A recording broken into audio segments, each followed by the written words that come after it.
Welcome to the deep dive. We are jumping right in today with a pretty profound question, one that might sit a little heavy, but, stay with me here. Oh, I'm ready. Okay, so I want you to imagine, just for a second, that you are sitting in a passenger car on a vintage steam train. Right. You look out the window, but instead of the countryside rolling by, you are watching your entire life unfold. Like a movie. Exactly like a movie. You are seeing every triumph, every mistake, every secret you thought you buried playing out in real time on the other side of the glass. That is deeply unsettling. Right. So if you could ride that train through your own past, what moments would make you want to reach up and just pull the emergency brake? Wow. Like, what is that one specific Tuesday or that one split-second decision that you would desperately want to step out and change, even if it meant, breaking the fundamental rules of the universe? It is a staggering thought experiment. I mean, the sheer weight of looking at your own life with zero filters Yeah. and zero ability to look away. And it's the exact premise we are unpacking today with Matt Haig's 2026 novel, The Midnight Train. Exactly. Now, for anyone who read Haig's massively popular book, The Midnight Library, this functions as a sort of conceptual follow-up. Right, but with a totally different vibe. A completely different vibe. There is a massive, highly visceral difference here. Because, The Midnight Library was about this whimsical space situated between life and death. Or you could try on infinite alternate lives. Right. The lives you could have lived if you, hadn't quit piano or if you had moved to Australia. The what ifs. Yes, the what ifs. But the Midnight Train strips all of that away. Instead of a library of infinite possibilities, this is a literal steam train journeying through a single life immediately after death. Yeah, it's your actual unedited, lived life flashing before your eyes. Which strips away the comforting cushion of the multiverse entirely. Absolutely. You aren't exploring the what-ifs anymore. You are forced to look at the what was. And it's an incredibly confronting narrative choice. Confronting is the perfect word for it. Right. Because our mission today is to completely unpack the story of Wilbur Budd. He's an 81-year-old man who dies and gets this literal ghost train experience. And we are going to dig into the mechanics of this very specific afterlife. But more importantly, we are going to look at the deeply human psychology underneath it. Yeah, how Haig uses this supernatural framework to really dissect how we use ambition, emotional distance, and outright denial as, anesthetics against grief. Reading through the source material, my first instinct was to categorize this as a modern psychological version of A Christmas Carol. Oh, I can totally see that. Right. The drill: an older, wealthy, isolated man is forced by a spectral guide to revisit his past, witness his present, and grapple with his legacy. But instead of ghosts and nightgowns, it's all happening on a locomotive. It definitely has that Dickensian flavor on the surface. But, I'd push back on the comparison just slightly. Oh, really? How so? Because Haig completely strips away the morality play. I mean, A Christmas Carol is fundamentally about a man learning to be good instead of bad. Right. Scrooge has to learn to be generous. Exactly. But The Midnight Train is strictly about the clinical mechanics of human coping. Wilbur isn't necessarily a villain in need of redemption. He's just broken. He is a man who spent decades sprinting away from a foundational trauma. So the train isn't trying to teach him to, give to charity. It's the one physical space where his coping mechanisms simply cannot operate. He can't outrun himself anymore. Precisely. And to really grasp how this train operates, we need to look at exactly where he starts this journey, or rather, where his life ends. The circumstances are so specific. Very specific, and they map out the exact psychological terrain we are going to be traveling. So, let's look at Wilbur's final day. It's April. He is 81 years old. And wealthy. Wealthy on a scale that most of us can barely comprehend. I mean, he lives in this massive estate in Bedfordshire. We're talking 5 acres, a tennis court he has never once stepped foot on, wild meadow borders, a full-time gardener named Josh just riding around on a tractor mower. But the isolation in this house is just suffocating. The wealth here basically functions as an architectural manifestation of his isolation. He has built a fortress. Yeah. And look at what he is doing inside that fortress. Yeah. He is taking piano lessons. But not for fun. Right, not because he suddenly discovered a passion for Mozart in his 80s. He is taking them strictly on the advice of a neurologist to ward off dementia. It's entirely clinical. Well, exactly. He is pursuing neuroplasticity, not art. It's a desperate attempt to maintain control over his own mind, to prolong a life that, honestly, he isn't even really enjoying. You know, I see this all the time, even in my own life. Doing something that looks enriching from the outside, but the underlying motivation is pure anxiety. Oh, 100%. And the trigger for his death is deeply intertwined with this. So he's sitting at his hyper-modern, futuristic piano, practicing Simon and Garfunkel's Bridge Over Troubled Water. A very fitting song choice. Right. And he's physically struggling. His 81-year-old fingers can't quite reach an E-flat, and right in that moment of frustration, the landline rings. Which, who even calls a landline in 2026? Exactly. It's his estranged ex-wife, Maggie, and they haven't spoken in nearly 30 years. Think about the neurological shock of that. It must be massive. 30 years is enough time for the brain to completely rewire its associations with a person. And Maggie is calling it simply because she had a vivid dream about him. A good dream, right? Yeah, a dream about when they were young and genuinely happy back in Sheffield. She just felt compelled to reach out. But for Wilbur, hearing her voice isn't just a surprise. It's an overload. It is a flood of suppressed emotion that his body literally cannot handle. His nervous system goes into overdrive, and he starts feeling this acute, crushing pressure in his left shoulder. The onset of a massive myocardial infarction. A heart attack. Right. But this is the detail that gets me. He doesn't hit a panic button. He doesn't yell for the gardener to call an ambulance. Yeah. Instead, acting on pure, irrational instinct, he staggers up to his attic. While having a heart attack. While actively dying. He's crawling through dust motes that look like a miniature galaxy, frantically tearing through boxes. He's looking for the letter. Yes, he is looking for the breakup letter Maggie left him 3 decades ago. And he manages to find the final page. And as his heart is failing, he reads this one devastating line she wrote. It's such a gut punch of a line. It really is. She wrote, "Sometimes you have to let your heart break in order to stay alive." Which is really the thematic anchor of the entire text. Yeah, let's unpack that. Let's really look at that phrase. Maggie is articulating a fundamental psychological truth there. If you put an iron cage around your heart to protect it from breaking, you also cut off its oxygen supply. Right. The tissue dies anyway. Exactly. Wilbur refused to let his heart break, and in doing so, he entered a state of emotional rigor mortis decades before his actual physical death. That's beautifully put. So as he reads that line, the truth of it, combined with the physical infarction, just engulfs him. He staggers outside toward his gardener and collapses. And at exactly 1 minute past midnight, his heart beats for the final time. And death, as Haig writes it, isn't just a fade to black. Right, it's not nothingness. No, it arrives as its own self-evident fact. Wilbur feels this soft, enveloping yellow light, a fleeting sense of ultimate calm, and then thud. He lands back inside a body. But it's not his 81-year-old arthritic body. No. He looks down at his hands, and they are smooth. He looks at his clothes, and he's wearing flared denim jeans, a green short-sleeved polyester shirt, and sandals. Very 70s. Very. He reaches up to his face, and he has shoulder-length hair and these massive 1970s sideburns. He has reverted to being 29 years old, specifically the exact version of himself from August 1974. Which is important because this specific age isn't random. Why that age? Well, as he later discovers, the afterlife defaults you to the age at which you came closest to your truest self. Oh, wow. Yeah, 1974 was the peak of his authenticity. Yeah. Right before he started building his emotional fortress. That makes so much sense. But equally important is where this 29-year-old body has landed. He is standing on a desolate, floating platform in the middle of a literal void. Just floating in nowhere. Right. It looks exactly like the red brick architecture of the first train station he ever knew in Sheffield. But the signage doesn't point to any city. The sign above the platform simply reads, Wilbur.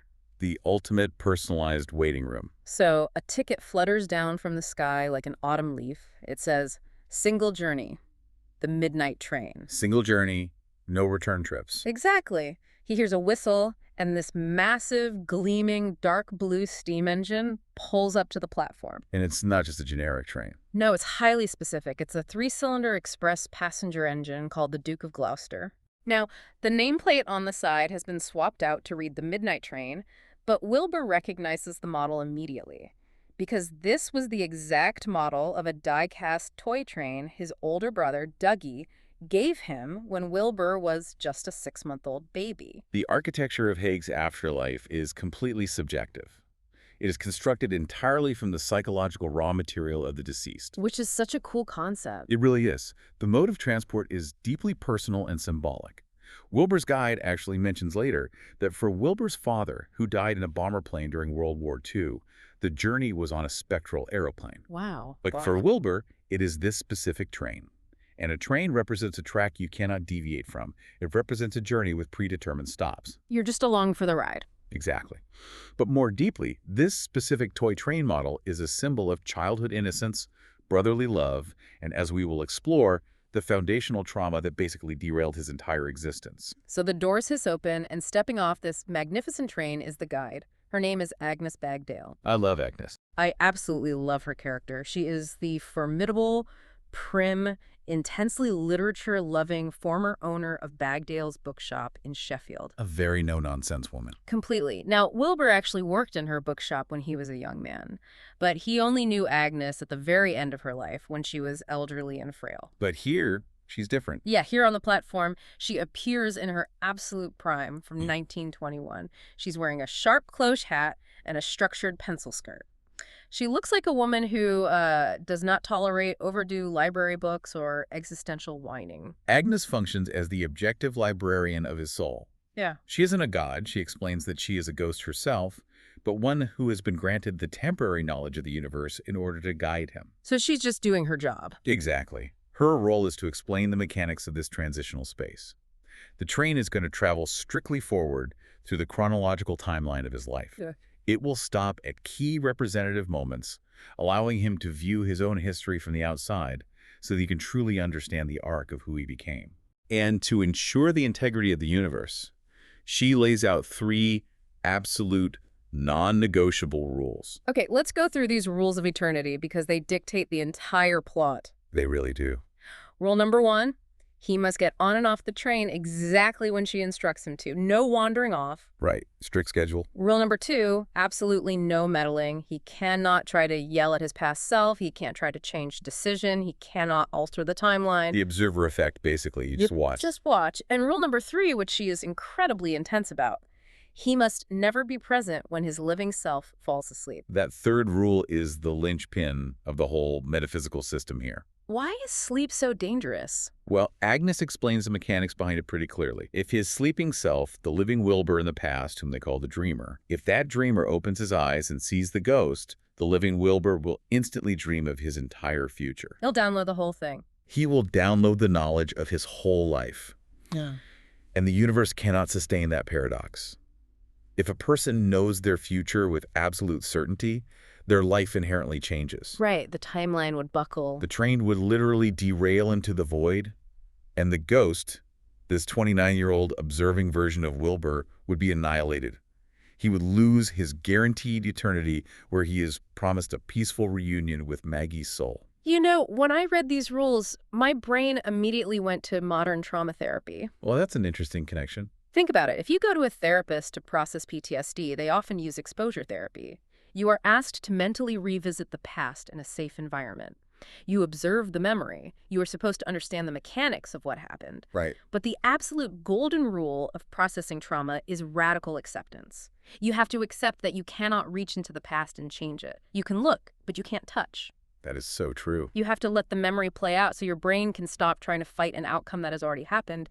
The train is just exposure therapy on a metaphysical scale. I think that's a brilliant way to frame it.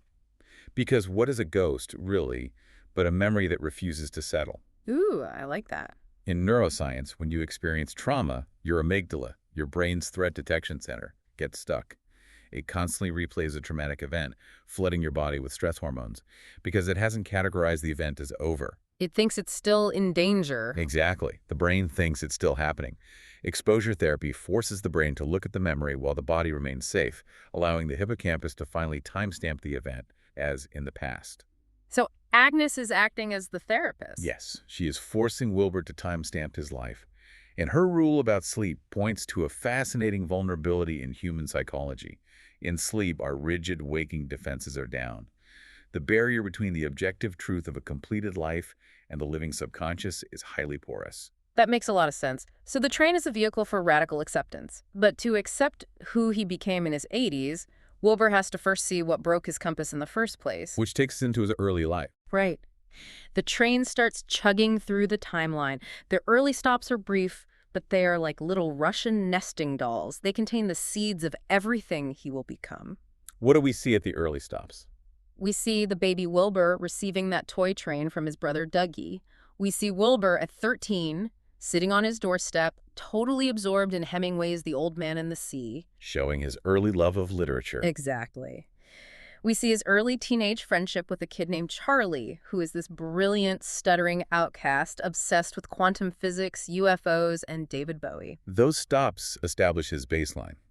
He was a curious, empathetic kid. He was. But then the train screeches to a halt at a very specific date, July 27, 1964. This is the catalyst. This is the moment the light goes out. Right. Wilbur is 18 years old. His brother Dougie is 25. Now, we have to look at Dougie's psychological profile to really understand this moment. Dougie is a complicated guy. Profoundly troubled. He's been carrying the immense unspoken weight of their father's death in World War II. Right, because Dougie was just a kid when it happens. But he tried to become the man of the house, trying to manage a mother who was deeply distressed and emotionally absent.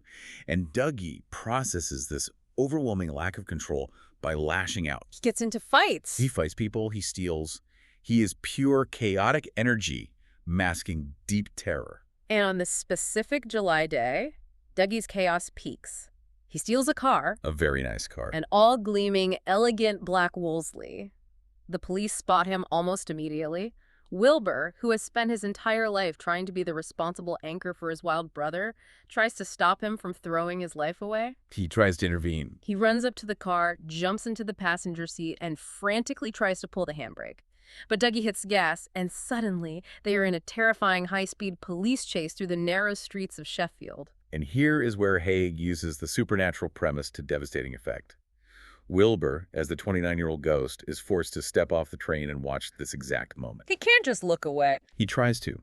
He tries to just stand on the pavement and close his eyes, but the past has its own gravity. The moment the speeding black Wolseley screams past him, the ghost is physically sucked into the back seat. Oh my God. He's trapped in the car, sitting right behind his living 18-year-old self and his manic 25-year-old brother. I found this sequence so deeply unsettling. The ghost is sitting there in the back seat, and he starts shouting these desperate, unheard apologies to Dougie. Because he finally understands him. Right. As an 81-year-old man in a 29-year-old ghost body, he finally has the clarity to see Dougie not as a delinquent burden, but as a terrified child who was forced to carry a world that was too heavy for him. That's heartbreaking. He realizes that every mistake Dougie made was just a frantic attempt to establish control in a universe that felt fundamentally unsafe since the day the military knocked on their door to say their father was dead. It's a clarity of hindsight weaponized against him. Wow. Yeah. And then the crash happens. Dougie is driving wildly, completely detached from reality. He's ranting to 18-year-old Wilbur about taking him to the cinema to see a movie about flying saucers. While running from the cops. It's this manic, desperate attempt to bond while police sirens are wailing behind them. And then, near Endcliff Park, a rabbit hops out onto the road. Oh, no. Dougie, a young man who fights the entire world but wouldn't hurt a helpless animal, instinctively swerves. He loses control of the Wolseley at high speed. The car careens off the road and smashes into a tree. Dougie dies instantly. Wilbur survives. The fallout from this fraction of a second dictates the entire trajectory of Wilbur's existence for the next 60 years. Everything changes here. The immediate ripple effect is catastrophic. Their mother, Edith, who was barely holding on to begin with, suffers a complete and total mental collapse. She admits herself to Middlewood Psychiatric Hospital. Leaving Wilbur alone. Completely. So 18-year-old Wilbur is left entirely alone in the world, carrying a survivor's guilt that is so heavy it practically warps his bone structure. Let's pause and look at the mechanics of why the train forces him to endure this from the backseat. Yeah, why do that, Tim? This ties directly into the psychological concept of repetition compulsion, which Sigmund Freud originally theorized. Okay, unpack that for me. In psychoanalytic theory, people who survive severe trauma often subconsciously recreate the circumstances of that trauma in their daily lives. They repeatedly engage in behaviors or relationships that mirror the original painful event. Wait, I'm trying to wrap my head around this. If something hurts you, Why would your brain actively seek out a replica of that exact same pain? Think of it like a video game level that you failed because you panicked and dropped the controller. Okay. Your brain is furious that it lost. So it keeps booting up that exact same level over and over and over, subconsciously hoping that this time you'll press the right buttons, you won't panic, and you will regain control of the outcome. Oh, I see. The brain thinks, if I can recreate the setup, maybe I can change the ending. But in life, you can't. You can't. Wilbur's brain is permanently stuck on the Dobie's level. The train makes him watch it because this is the exact moment Wilbur's internal emotional compass shattered. The trauma wasn't just the physical loss of Dougie. No. The true trauma was the lesson Wilbur internalized while sitting in that crushed metal, that love, connection, and family are lethal liabilities. They are the unlocked doors through which unimaginable pain will enter your house and destroy you. Precisely. Ah. So from that moment in 1964, Wilbur begins to view human vulnerability not as a strength, but as a fatal threat to his survival. If he loves someone, they might die in a car crash or go to a psychiatric hospital, and he will be destroyed again. Right. So the only logical solution his traumatized brain can offer is never let anyone close enough to hurt you. And that fear-based logic infects every single decision he makes moving forward. Okay. Which brings us to how he mishandles the greatest gift of his life. His relationship with Maggie Shaw. Exactly. Because he is absolutely terrified of the pain of loss, he uses ambition and corporate success as a highly effective, socially acceptable anesthetic. Let's talk about Maggie, because she is such a vibrant counterweight to Wilbur's fear. Haig describes her beautifully. She is tough as Sheffield steel, but warm as the sun. She's an artist. She sounds amazing. She is, and she has this specific philosophy. She is always looking out for the broken glass on the pavement. What does she mean by that? Meaning, she is hyper-attuned to the pain and hidden dangers around her, and she actively tries to sweep them away to protect the people she cares about. She sees Wilbur. She doesn't just see the quiet, responsible guy. She sees the skinny kid reading Hemingway on a doorstep who is desperate to be understood. Their early romance is intensely tender. They bond over the shared feeling of being slight outsiders in their own lives, of wanting something more than the rigid paths laid out for them in working-class 1970s Sheffield. They move into a small flat together. They paint their bathroom avocado green. A very specific 1970s detail. Very 70s. And they are genuinely, openly happy. This period of their life culminates in their 1974 honeymoon in Venice at a place called the Hotel Proserpina. Which is when he died, essentially. His ghost self. This is the exact moment the ghost was pulled from. The ghost is wearing flared jeans and a green shirt because this honeymoon was the absolute summit of his life. It was the last time he allowed himself to be truly, openly vulnerable. But the tragedy isn't just that the honeymoon ends. The tragedy is the plateau that follows. We watch from the train as Wilbur takes over Bagdale's bookshop from Agnes's son, Arthur. Right, the original bookshop. Now, originally, this was a community haven, a place where people talked about literature and ideas. But Wilbur aggressively mutates it into a soulless corporate empire called Bud Books. He just guts it. He buys out local competitors, slashes community programs, and focuses entirely on aggressive discounts, profit margins, and eventually a massive stock market flotation.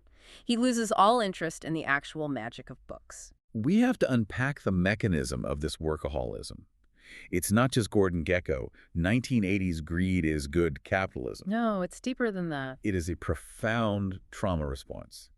In neurobiology, when you are constantly hyper-focused on complex, high-stakes tasks like corporate acquisitions, your brain pumps out dopamine and adrenaline. Right. This neurochemical cocktail literally suppresses the neural pathways responsible for processing grief and complex emotion. If he is busy building a national brand, he doesn't have a mental bandwidth to be a vulnerable human being who misses his dead brother. I've always thought of extreme ambition like that as a treadmill. His ambition isn't a ladder he's climbing to get to a better view. It's a treadmill he's sprinting on just to avoid falling off the back. That's exactly it. The moment he hits stop, the moment he takes a vacation or sits quietly in a room, the emotional debt of the last decade catches up to him. He is using his expanding bank account as a literal bomb shelter against human frailty. Because if he turns himself into a corporation, he transcends humanity. Corporations don't get their hearts broken. Corporations don't mourn. That is a highly accurate assessment of his mental state. He uses velocity to outrun his own humanity. And from the windows of the midnight train, The ghost is forced to watch his living self betray his core values in service of this velocity. It's so painful to read. There are two ultimate failures that the train forces him to witness. First is his betrayal of his friend Charlie. Oh, Charlie. Remember Charlie, the kid obsessed with quantum physics who stood by him through everything? Charlie works at the bookshop. But as Bud Books prepares for an IPO, Charlie, with his stutter, his long hair, and his David Bowie t-shirts, doesn't fit the sleek, sanitized corporate image Wilbur wants to project to investors. So Wilbur coldly fires him. Just fires him. And the ghost is standing right there in the office, screaming at his living self, "Don't do this, he's your friend." But the living Wilbur just hands over the severance paperwork with dead eyes. It's brutal. And then comes the most devastating betrayal, the ultimate failure of his life. Maggie gets pregnant. And Wilbur panics. Wilbur performs the expected reaction. He says he's happy, but he continuously finds excuses to be away on business. He is terrified of becoming a father, terrified of loving a child who might one day die and destroy him. The repetition compulsion again. Exactly. And then the worst happens. While Wilbur is thousands of miles away, sitting in a plush suite at the Waldorf Astoria Hotel in New York, obsessing over a speech for his upcoming IPO, Maggie suffers a miscarriage at their home in London. She is completely alone. It is an agonizing sequence to read. She calls him weeping, surrounded by blood on the bathroom floor. She is in the most profound physical and emotional pain a person can experience. And what does Wilbur do? Wilbur, insulated by thousands of miles of distance and layers of emotional armor, offers her empty clinical platitudes. He tells her it's just nature, that it happens to a lot of people, that they can simply try again. He doesn't feel the loss because he categorically refuses to let himself feel it. He emotionally abandons his wife in her moment of most profound need. Haig mirrors this internal deadness brilliantly in the physical landscape of the train journey itself. Oh, the scenery changes. Yes. As Wilbur's corporate life takes over his timeline, the view outside the train windows fundamentally changes. It ceases to be the vibrant, detailed, messy streets of Sheffield or the romantic canals of Venice. What does it become? It becomes this high-speed, repetitive blur. The ghost just sees hundreds of identical hotel rooms, sterile airport lounges, and beige boardrooms flashing by. Oh, wow. It's a visual representation of living without actually being alive. He achieved massive financial success, but the train of his life is entirely empty. The landscape outside the window is desolate because his internal life has become desolate. Which leads inevitably to the collapse of his marriage. We see the final stop for their relationship. They are standing in this massive, multi-million-pound home in South Kensington, London. They have acquired all the money and status in the world. And Maggie just looks at him with utter clarity. She tells him that Bud Books is knocking down the old Palace Cinema in Sheffield, a place they used to go when they were young, just to build another sterile bookstore branch. She sees exactly what he's become. She tells him that something fundamental died inside him when his brother and mother were lost. She says he lost his compass. And he tries to defend himself. He says, "I've given you everything. You are a millionaire's wife." And Maggie delivers the killing blow. She says, "That doesn't define me. To be a wife, you have to have a husband, someone who looks out for the broken glass." Oh, that callback. It's this phenomenal callback to their youth. She realizes he is no longer sweeping the glass away to protect her. He has locked himself in a tower where the glass can't reach him and left her outside barefoot. So she leaves him. She packs a bag, goes back to Sheffield to look after her ailing father, and she leaves behind that letter on the table. The same letter he will desperately search for in the attic on the night he dies. Witnessing this hollow, high-speed existence finally forces the observing ghost to a breaking point. He can't take it anymore. We enter the late stages of his life on the train. He realizes that the guaranteed peaceful eternity Agnes promised him is entirely worthless if the life that earned it was a complete and utter waste. Right. He watches himself age into the lonely old man we met at the beginning. He watches his dog die. He sees that he has absolutely no friends. He watches himself eat enchiladas entirely alone in a brightly lit Mexican restaurant in Bedford, trying to stave off the silence of his massive estate. But there is one tiny, crucial glimmer of light in his old age. He is taking those clinical piano lessons, right? The shop he goes to is called String Theory, and his piano teacher is someone very special. This is such a great moment. For anyone who has read The Midnight Library, this is a huge moment. The teacher is Nora Seed. Yes, Nora Seed, the protagonist of the previous book. Her presence here isn't just a fun cameo, it's deeply thematic. What does she tell him? Nora shares her own philosophy, which she gained from her near-death experience traversing the multiverse in the library. She tells the elderly, bitter Wilbur, the only way to learn is to live. She explains that somewhere out there, all the other versions of your life are happening, and you just have to find a way to be fully present in the center of the one you're actually in. This conversation resonates deeply with the ghost observing from the train. It plants a seed of rebellion. And then the train does something it hasn't done yet. It loops back. It reverses? Agnes explains they skipped a moment earlier in the journey, so the train reverses and drops them back into the 1974 Venice honeymoon. Now the ghost suddenly remembers something critical. On his actual honeymoon, right before he returned to England and let his ambition destroy his soul, he had a bizarre hallucination. He saw someone. He was standing on the Rialto Bridge, and he saw a doppelganger staring at him through the crowd. And now, riding the train as a ghost, looking out the window at his younger self, he realizes he was the doppelganger. It is a stunning realization of nonlinear time. The past wasn't just a memory being replayed on a screen, it was a physical intersection. Mind-bending. The past, present, and afterlife occupy the same geographical space at different frequencies. And this realization pushes the ghost to break Agnes's ultimate rule. He refuses to get back on the midnight train. He tells Agnes he wants to follow his 1974 living self back to the Hotel Proserpina. He wants to sit in the chair in the corner of the room and wait for his younger self to fall asleep. Because he knows the third rule. Because he knows, based on Agnes's strict warnings, that if the sleeping Wilbur sees the ghost, the timeline will violently collapse. Okay, here is where my brain starts to hurt a little, and I need to bring up Charlie's old teenage rants about quantum physics, the observer effect. Let's hear it. In quantum mechanics, the very act of observing a particle changes its behavior, right? So if we apply that to human timelines, if the ghost appears to his past self and essentially tells him his future, doesn't that make the future impossible? Inherently, yes. Because if 1974, Wilbur knows for a fact that his corporate ambition will lead to a miscarriage, a divorce, and a lonely death, he absolutely won't make those choices. But if he doesn't make those choices, he never becomes the bitter 81-year-old man who dies and becomes the ghost who travels back to warn him. It's a classic grandfather paradox. Exactly. So by waking up his younger self, isn't the ghost essentially committing quantum suicide? The paradox goes much deeper than just suicide. Yes, he is willfully annihilating his own timeline. But look at what he's giving up to do it. Agnes promised him eternity. If he just got back on the train and finished the ride, he would enter an afterlife where he would eventually be reunited with Maggie's soul, with Dougie, with his mother. He's throwing that away. He is throwing away a guaranteed peaceful eternity into the absolute void. To give a younger version of himself a chance to actually live a messy, painful, beautiful life. It is the ultimate act of selfless love. For 60 years, he made selfish, fear-driven choices to protect himself. Here, as a ghost, he sacrifices his very existence to protect Maggie from the pain his future self will cause her. It gives me absolute chills.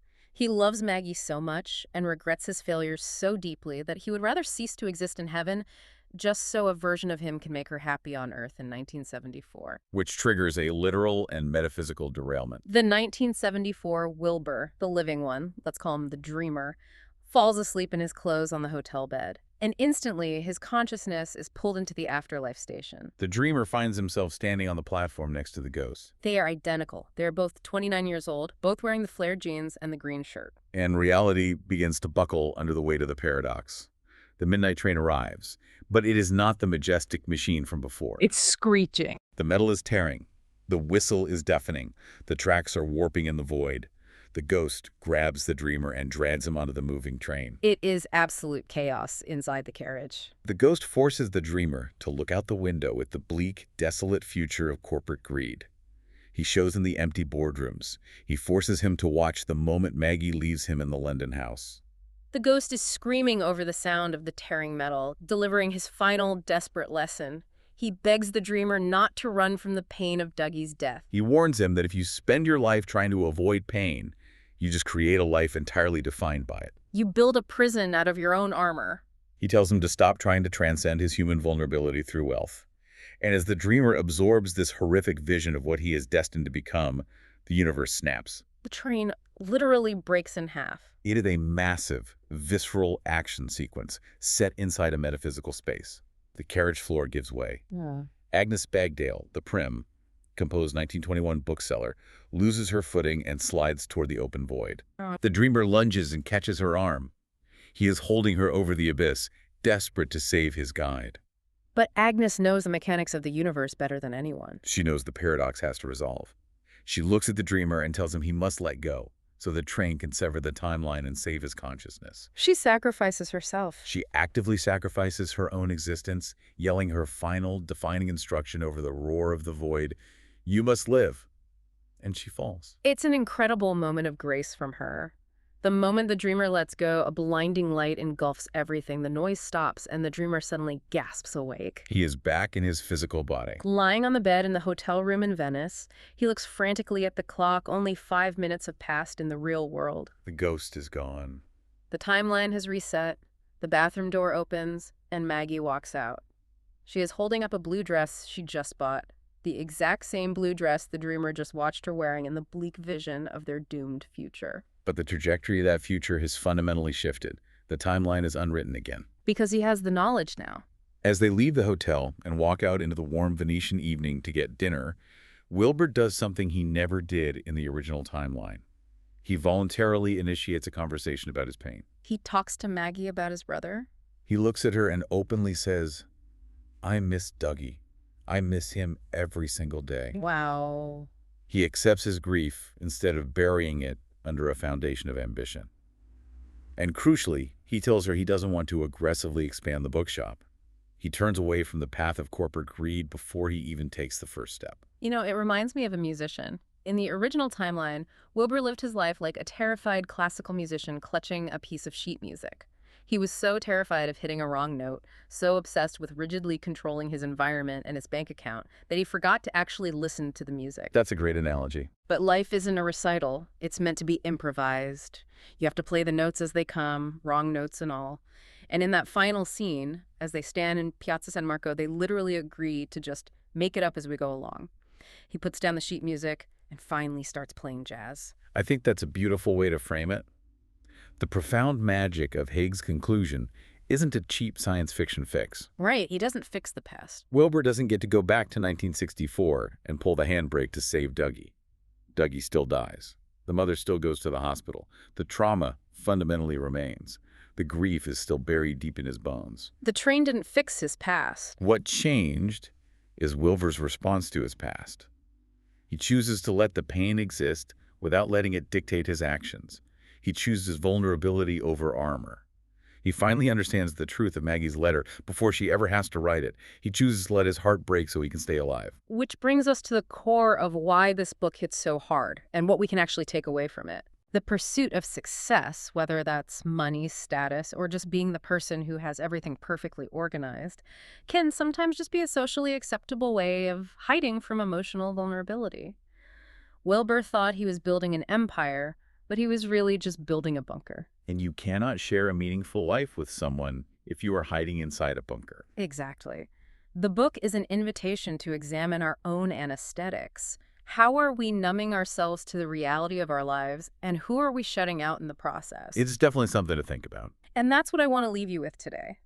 Look, you don't have a magical steam train. You are not going to get a visit from your future ghost wearing a 1970s polyester shirt to violently shake you and warn you about the moments you are squandering. That would be nice, but no. You just have today. So look closely at your own life. Are you sprinting endlessly forward on a treadmill just to avoid thinking about something painful in your past? Are you so obsessed with building a bulletproof future that you're entirely missing the broken glass on the pavement right in front of you? Stop running. Sit with the discomfort. Sometimes you have to let your heart break in order to stay alive. Thank you for joining us on this deep dive into the Midnight Train. Take care of yourselves and look out for the broken glass.